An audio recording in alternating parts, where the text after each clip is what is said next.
तर मग आता माझी पण RBI असिस्टंटची प्रिपरेशन चालू आहे, त्यामुळे मी व्हिडिओ वगैरेवर जास्त लक्ष देत नाही आहे. पण थोडक्यात मला फक्त हे सांगायचं आहे की माझा स्कोर सध्या 70पर्यंत जातो आहे. 65-70च्या रेंजमध्ये, कधी-कधी 73-74 येतो आहे. पण नेमकी होतं आहे काय, इंग्लिश, क्वांट आणि रिझनिंगमध्ये माझा स्कोर एकदम चांगला येतो आहे. 25+30 जातो आहे, 30+ जातो आहे. पण इंग्लिश आणि क्वांटमध्ये असं होतं की 25 आला तर येतो किंवा मग 20पर्यंत थांबतो आहे. मग त्याने माझा स्कोर 70पर्यंत जातो आहे. तर मग होतं काय आहे की निगेटिव्ह मार्किंग होती इंग्लिशमध्ये, व्होकॅब वगैरे थोडी तिथं क्लोज टेस्टमध्ये होती. आणि क्वांटमध्ये पण असं होतं की DI जास्ती मॉडरेट आली किंवा ॲरिथमॅटिकमध्ये कुठं मी स्ट्रक झाले तर मग बाकीचे पॉईंट्स पण हे होतात.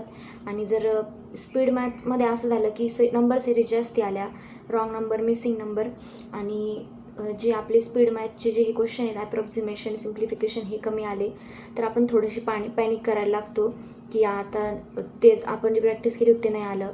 तर मग मला फक्त हे म्हणायचं आहे की सगळ्यात पहिलं तुम्ही फोकस करा, ती म्हणजे निगेटिव्ह मार्किंग तुम्ही अवॉइड केली. भले तुम्ही 2 क्वेश्चन कमी केले तरी चालतील, पण जर तुम्ही ॲक्युरसी ठेवून करता तर तिथे तुमचे मार्क वाढतील. आणि तुम्ही जर 4 क्वेश्चन करून जर ते चुकीचे करताय तर तुम्ही जे केलेले त्याचे पण मार्क घालवत आहे. तर निगेटिव्ह मार्किंगकडे लक्ष द्या. त्यानंतर टायमर जास्ती बघू नका. काही वेळा असं तुम्हाला म्हणजे स्वतःला फील होत असेल की जास्ती वेळा टायमर बघितल्यानं तुम्ही जास्त पॅनिक करताय आणि तिथं पण जास्त वेळ जातो आहे.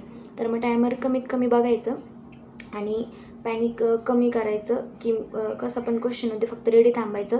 एक सेक्शन खराब जरी झालं तरी दुसरं सेक्शन खराब होऊ द्यायचं नाही. आणि थर्ड नंबरचं आहे की जास्तीत जास्त प्रॅक्टिस करा.